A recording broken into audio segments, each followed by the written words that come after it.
энэ харбины гэрээ хилцчих үед бас тодорхой саналууд илж исэн.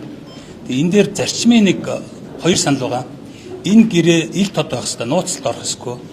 Энэ хэрвээ гэрээтэй холбогдсон ямар нэгэн авилгал ашиг сонирхлын зөрчил гарсан бол энэ гэрээ хүчингүй болох ийм залт оруулаач гэдэг санал тавьж исэн. Өнөөдөр бид нар оюутлогын гэрээг бас ингээд буруутай зөвч одоо ингээд маргаад сайжруулад ингээд явж байгаа. Энэ сайжруулж байгаа одоо энэ үйл явцын гол одоо гэрээнд хийсэн заалт нь бол ил байгаа. Бид нар ямар ч хүн одоо интернетээр ороод үзээд оюутлогоо бид нар хөрөнгө оруулалтын гэрээг олоод үзэж болно. Буруу зөвийг нь одоо өөрсдөө дэнслээд харж болно. Энэ гэрээн дээр бас нэг одоо чухал оруулсан заалт нь бол авилгад ашиг сонирхлын гэрээ одоо асуудал үүссэн бол энэ гэрээ хүчингүй болно гэдэг ийм асуудал ярьсан. Тэгэхээр энэ харбины одоо энэ сонсгол гэрээний сонсгол бол энэ гэрээг яаж сайжруулах гэдэг талаар л одоо энэ болцоо боломжуудыг нээе гэж бодож байна. Тэгэхээр одоо яг энэ байгуулсан гэрээгээр болохоор бид нэр уул уурхай одоо ашигт малтамлынхаа одоо ашиглалтын талаар ард түмэн мэдэх эрхийг хязгаарлаад өөрөөр хэлбэл энийг мэдээ гэхээр бид нар хятадын талаас асуух болчиход байна.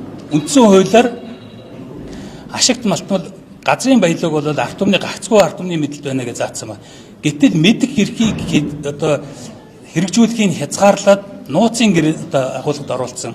Тэгээ энэ нууцтай оруулахын тулд өнөөдөр бас төрийн нууцын тухай хууль хэлцээ гэж төлөвлөж исэн. Энтэй холбоотойгоор байгууллагын нууц гэж асуудал хийж одоо энэ төмөр замтай холбоотой асуудал байгууллагын нууц руу оруулдаг байсан бол олон улсын гэрээ гэдэг юм руу оруулаад энэ нь буцаад хоёр одоо бусад одоо харилцаж байгаа орнуудын бас нэр хүндэд бас халтаа үйл явдлууд болж байна. Хэрвээ энэ зүгээр ил тод асуудалгүй ингээд хүн болгон танилцаа явдаг бол сайжруулах болцоо боломжуудыг бид нэр ард түмэн иргэд бас ярих болцоотой байтал энэ өөрөө буцаад одоо хятадын одоо хөрш орнуудын харилцааг хүртэл муудах ийм байдал руу олон улсын гэрээ гэдэг арга зал хэрэгжилж одоо оруулсан байж болцсохгүй харагдаад байна.